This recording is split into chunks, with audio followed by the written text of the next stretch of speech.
इनकी बात पूरी होने दो, तब तक शांत बैठो, बाद में कहना। हाँ जी स्मशानी जी। सारे पापी मर जाएंगे, जितने हरि बन रहे हैं सब मर जाएंगे।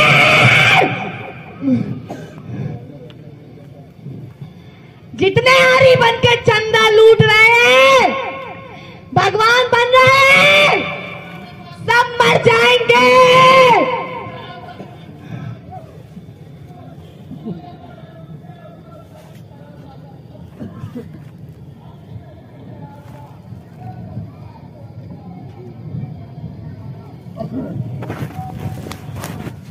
अरे बाद में बताओ, नाग देवता खामोश रहो। ये बोल रही है, इनको बोल रहे। हाँ भाई मस्तानी जी। खुद का आता पता तुझे चल नहीं रहा है, खुद तो मरा जा रहा है, तुम्हारा हाथी भी चढ़ के आएगा। खुद की तो हड्डी हड्डी टूटती होगी, दिन रात बिस्तर लगा होगा, ये हाथी भी चढ़ के आएंगे। इनके लिए हाथी कौन लाएगा भैया?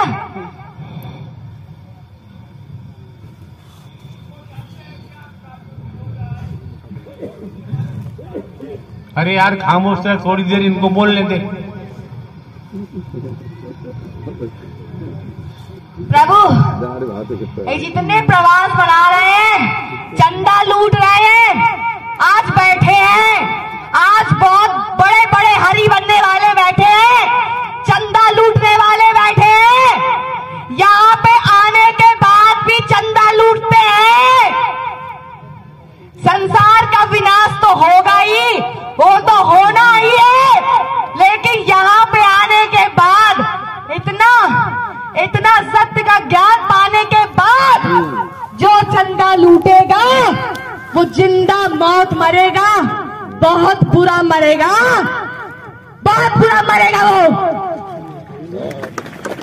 ऐसी बीमारी उसके हरि घुसेड़ेंगे, उसके कर्मों की वजह से ऐसी बीमारी तुम्हारे घुसेगी जिसका इलाज तुम्हें पूरे ब्रह्मांड में ढूंढने पे नहीं मिलेगा। ऐसा हाल होगा तुम्हारा।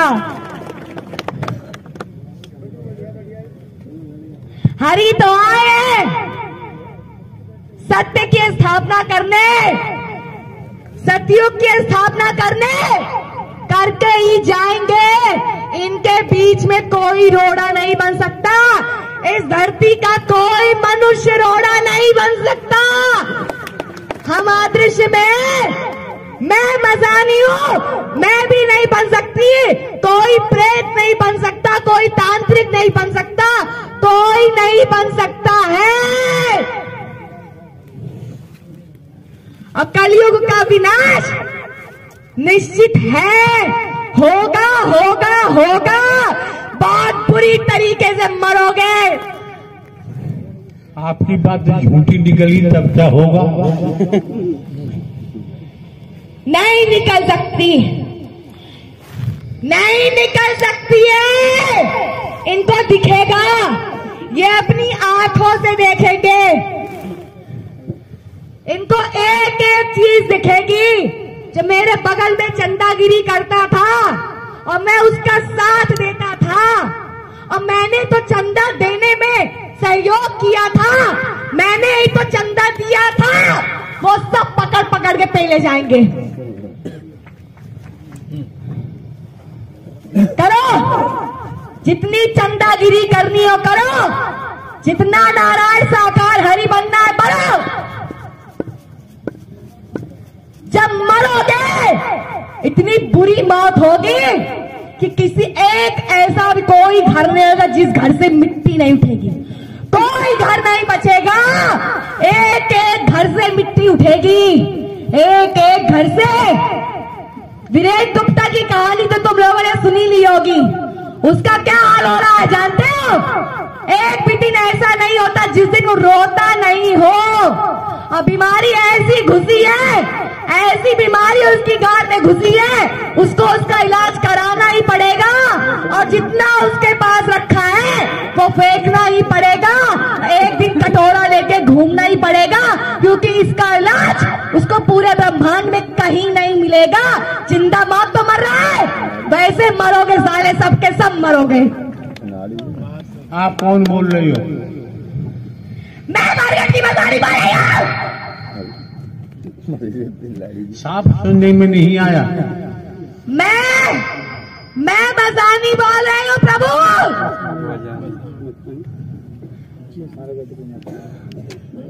मारेंगे शायद तुम्हारे 1 लाख। हम तुमसे बात ही नहीं कर रहे हैं।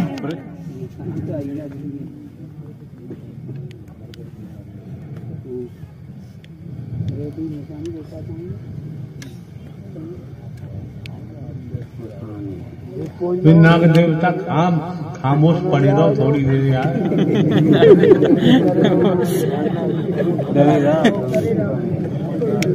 मसानी रहती कहाँ है? अभी तो प्रभु मैं इस लड़की के तन में रह रही हूँ। अभी तो मैं इसके तन में रह रही हूँ। लड़की के तन को छोड़ क्यों नहीं देते? छोड़ देंगे तो हमें कहाँ से मिलेगा क्या? खाने को हमें कहाँ से मिलेगा? मैंने भी बुरे कर्म किए थे, उसकी वजह से 50 लाख वर्ष मुझे बिना खाने पानी के घूमना पड़ा था। प्रेत योनि की बात कर रहे हैं, तब मैंने बहुत बुरा झेला था। इसलिए मुझे पता चल चुका है कि प्रेत योनि को झेलना छोटी बात नहीं होती है। मेरी बुद्धि खुल गई जब मैंने झेला, तब मुझे पता लगा कि बहुत बुरा झेलना पड़ता है। जब मानो तब है, तब तो तुम झेल ही रहे हो बीमारी से, और मरने के बाद भी तुम्हें सुकून की प्राप्ति नहीं होती है। जो लोग कहते हैं फांसी लगाने के बाद मुझे संसार से छुटकारा मिल जाएगा, तब भी नहीं मिलता है। मसानी का रूप स्वरूप क्या होता है? मेरा रूप, मेरे लंबे लंबे नाखून हैं। मेरे शरीर से हमेशा खून निकलता रहता है। मेरी आंखें पूरी सफेद हैं, आंखों के नीचे कालापन है, लंबे लंबे दांत हैं, खून की धारियां मेरे मुंह पे शरीर में बनी हुई हैं, और बहुत सारे प्रेत मैं देखती हूँ करोड़ों की तादाद में नंगे घूमते रहते हैं। उनके लंबे लंबे बाल होते हैं पूरे शरीर में। यहाँ पर कितने हैं इस समय? कोस कोस तक फैले हुए हैं प्रभु, कोस कोस तक सब चिपके रहते हैं आपके पास। अगर आप अंदर भी चले जाओ तो अभी वो आपके अगल बगल ही घूमते रहेंगे। आप यहाँ से कहीं और के लिए जाओगे तो अभी वो आपके पीछे पीछे भागेंगे। मैंने देखा है जब प्रभु गाड़ी में बैठते हैं, उनके पीछे जितने तो भागते ही मानव रूप में, और कितने राक्षस भागते हैं वो तो मैंने देखा है। मैं भी भागती हूँ उन्हीं के बीच में। सब अपने उद्धार के लिए बैठे हैं प्रभु।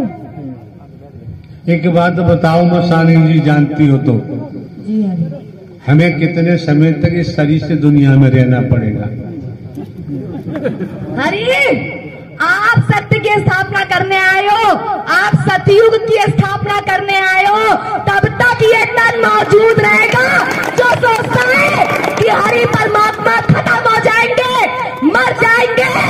तब मैं भी इसी तरीके से गद्दी में बैठ के चंदा लूटूंगा इनके नाम पे। उस कुत्ते को नहीं पता, उस पापी को नहीं पता कि वो मर के चला जाएगा। हरि परमात्मा जो करने आए उसके बीच में कोई रोड़ा नहीं बन सकता, कोई बीच में नहीं आ सकता है।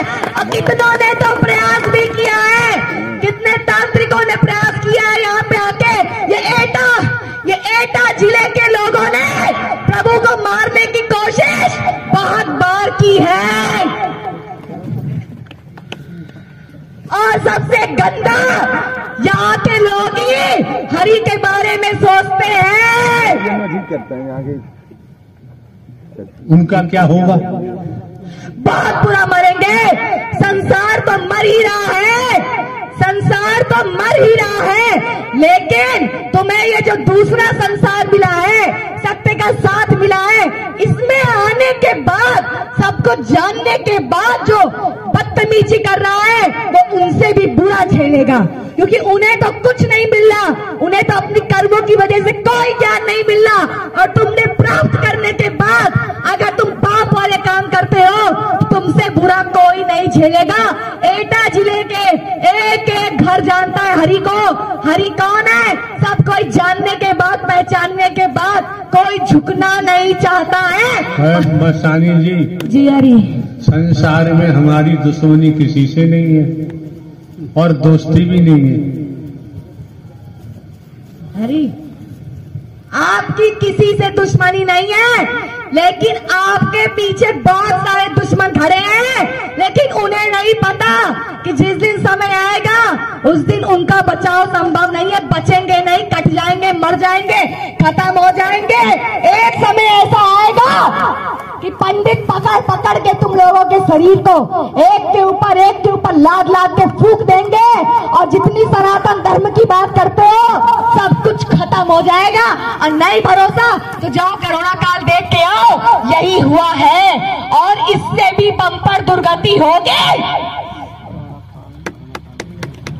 ये एटा वालों की भी होगी।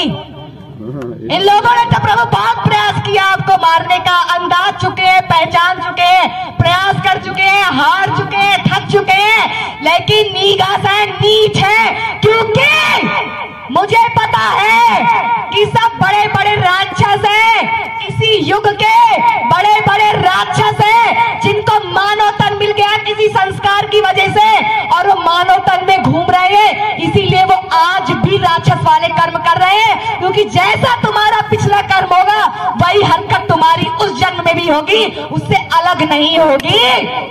अपनी बात बताओ, आपको ये रूप क्यों मिला? मैं अपने मानव तन में वैश्या का काम करती थी। मेरे पास 100 कोठे थे, बहुत गंदे काम करती थी मैं। दारू, शराब, मारना, पीटना, ये सब मेरे पूरे रग रग में घुसा हुआ था, मेरे एक एक खून में घुसा हुआ था। लेकिन जब मेरे मरने का समय आया, तब मेरे मुर्दे को किसी ने आग तक नहीं लगाई, और सबने कहा कि अरे ये तो ऐसी थी, वैसी थी, मर गई तो क्या हुआ। तब जब मेरी प्राण वायु निकली, और तब मैंने देखा कि हाँ, सचमुच में होती है, कोई वायु हमारे शरीर में होती है। और एक सेकंड नहीं लगा, मेरा वो मानव तन पूरा राक्षस में बदल गया। दर्द होने लगा, दिक्कत होने लगी, अब 50 लाख वर्ष तक मुझे कुछ खाने पीने को भी नहीं मिला। और मैं रोज देखती थी करोड़ों की तादाद में प्रेत अपना पेट लेके रो रहे हैं, लेकिन किसी को कुछ नसीब नहीं हो रहा है। तभी हमें जब शरीर मिलता है तो हम शरीर छोड़ने को तैयार नहीं होते हैं। इस लड़की से क्या दुश्मनी थी जिस लड़की के शरीर में आपने प्रवेश किया हुआ है? हर किसी का अपना आपस में मेल होता है, हर किसी का अपना आपस में मेल होता है। तुम्हारे ऊपर जितने जिंद प्रेत खेल रहे हैं, तुम्हारा उससे कोई ना कोई नाता संबंध किसी युग का जरूर है, किसी जन्म का जरूर है। मेरा भी नाता था। जब मैं वैश्या के काम करती थी, तब ये लड़की मेरे पास आई थी और मुझसे कहा था कि मुझे एक तपस्वी की तपस्या भंग करवानी है, मुझे एक तपस्वी की तपस्या भंग करानी है, क्योंकि मुझे पता है कि अगर भक्ति में गंदगी आ जाती है तो भक्ति नष्ट हो जाती है। तो मैंने कहा मुझे कोई दिक्कत नहीं है, मेरा तो काम ही है ये। तब मेरी इसकी आपस में पैसे की लेन देन हुई और मैं उस गुरु के पास गई। मैंने उसकी तपस्या को भंग करने का प्रयास किया। उस गुरु ने मुझे तुरंत श्राप दे दिया कि तूने एक तपस्वी की तपस्या को भंग करने की कोशिश की है, जा तू ऐसे भटकती रहेगी। इस लड़की को श्राप दे दिया कि जाओ, तुम चाहे जितना हरि भक्ति करोगे, हरि भजन जब तुम करोगी तो तुम्हारा भी हरि भजन काम नहीं आएगा, नहीं आएगा, नहीं आएगा।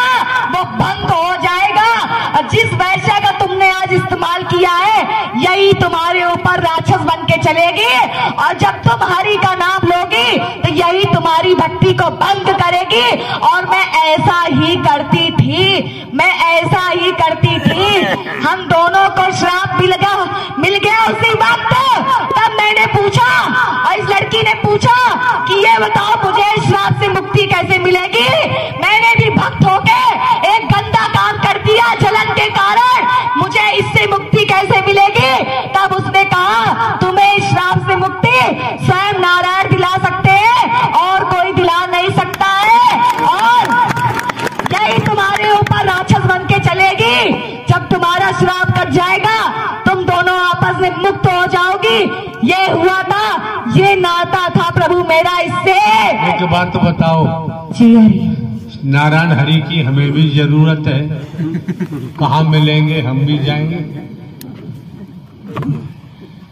प्रभु आप ही तो, हम तो हाड़ मास के बुढ़े व्यक्ति हैं। आप अगर हाड़ मास के बुढ़े व्यक्ति होते ना, अब तक मैं आपके ऊपर चढ़ बैठी होती।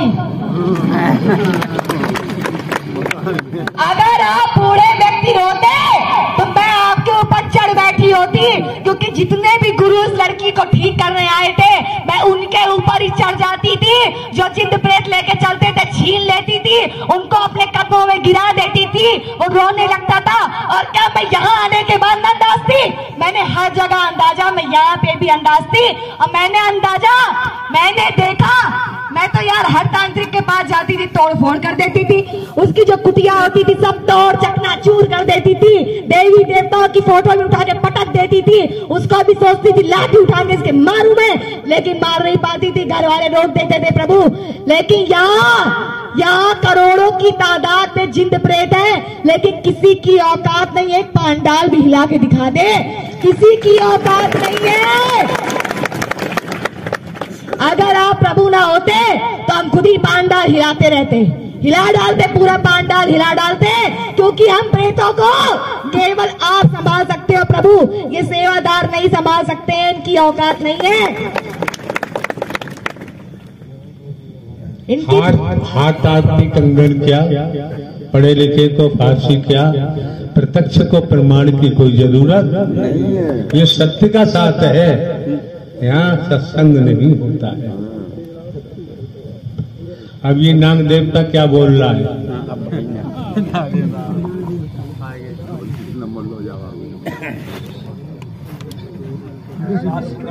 से बोलो नारायण साकार हरि की संपूर्ण विमान में सदा सदा के जय जयकार।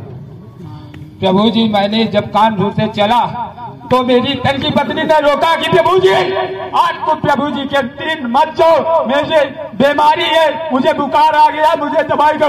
मगर मैंने कहा मैं प्रभु जी के पास जाऊंगा, जरूर जाऊंगा, प्रभु जी आपको ठीक करेंगे। मेरे पास अगर पैसा होता तो मैं ठीक करवा देता, इतना तुम्हारी ऐसी बीमारी का मैं नहीं ठीक करूंगा, प्रभु जी ठीक करेंगे। तो मैं कल कानपुर से चला तो मैं शाम को आ गया था, आज मुझे कहना था प्रभु जी, तो मैं सोचा कि प्रभु जी आज ऐसा वक्त है, सोमवार है कि सत्य का साथ भी चल रहा, प्रभु जी भी आगे वक्त से मैं प्रभु जी से कह दूं कि सारी बीमारी प्रभु जी हल्लो मेरी और मेरी तन की पत्नी को बीमार रहती, रात दिन प्रभु जी परी रहती, काम नहीं करती है, कुछ अपना कुछ काम नहीं करके संभाल पाती है, मुझे ये सब संभालना पड़ रहा प्रभु जी। करनी करके डरे के पाछे पछताए, बोया पेड़ बबूल का आम कहाँ से खाए। तुमने सबका ठेका ले रखा है, अभी तुमने कहा मैं नाग हूँ। तो प्रभु जी मैं ये सोचा था कि प्रभु जी मुझे मुक्ति भी मिल जाएगी। मैं नाग था पहले, जो बहुत 3 साल से आ रहा है, मगर इतना वक्त नहीं मिला प्रभु जी आने का, आज मौका मिला प्रभु जी, तो मैं ही उड़ा के ले आया इस व्यक्ति का कि प्रभु जी मुझे मुक्ति भी मिल जाएगा और इस संत का आपसे हर बीमारी हट जाएगी। आज से जो तन की पत्नी बीमार रहती है वो ठीक भी हो जाएगी, इसका घर कारोबार सब संभाल लोगे। आज प्रभु जी, क्योंकि आप नारायण हरि हैं, इनके सिवा कोई संसार में नहीं है। ये तीनों लोक के स्वामी है प्रभु जी, ये तीनों लोक के स्वामी है प्रभु जी, क्योंकि ये संत भक्त सब जानते हैं। देवी स्वरूप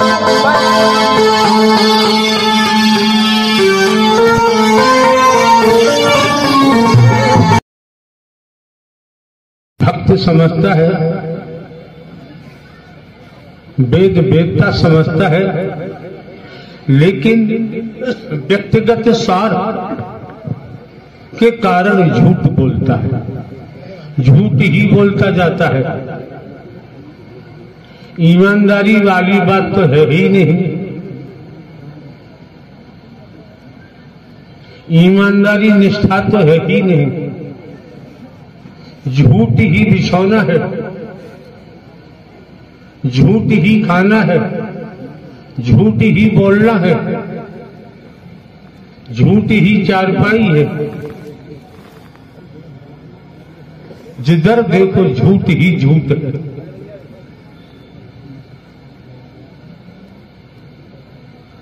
अपराध पर अंकुश लगाया जा सकता है,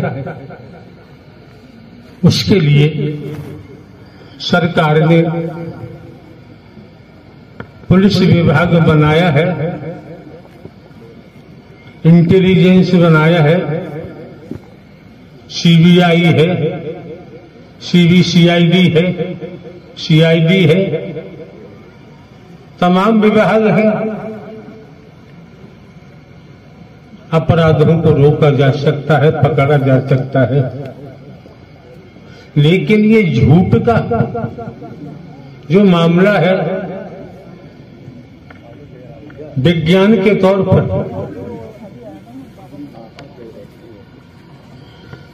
स्त्री पुरुष झूठ बोलता है कि सही बोलता है, इसकी भी मशीन है।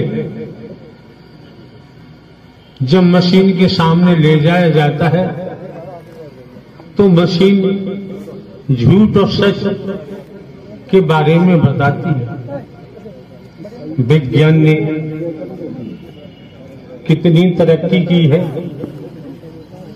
विज्ञान ने कितना विकास किया है। झूठ सच को भी पकड़ने वाली मशीन है, लेकिन हम ये क्यों नहीं समझते? वेद हैं, शास्त्र हैं, पुराण हैं, धर्म ग्रंथ हैं, मंदिर हैं, मस्जिद हैं, गुरुद्वारे हैं, गिरजाघर हैं, कथावाचकों की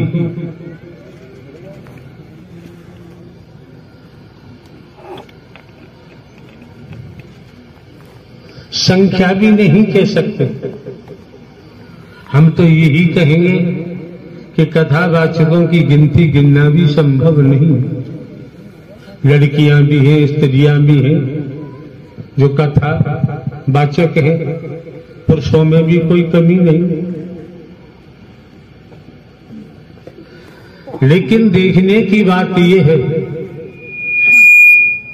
समझने की बात यह है कि हम में परिवर्तन क्यों नहीं हो रहा है।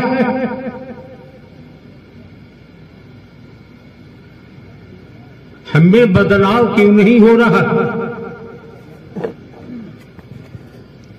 हमारे हाथ में माइक है, फिर भी हमें बदलाव नहीं हो रहा, फिर भी हम कुछ समझने सोचने को तैयार नहीं। क्या मजे की बात है? किराया भाड़ा खर्च करके क्यों आते हो भाई? महंगाई का जमाना है।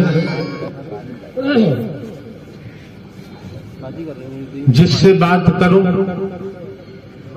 वो अपने को डबल एमए पोस्ट ग्रेजुएट से कम नहीं बताता, पीएचडी बताता है, एलएलबी बताता है, एलएलएम बताता है, एमबीबीएस एमडी है, सर्जन है, एमडी है, इंजीनियर है, कोई कमी नहीं है।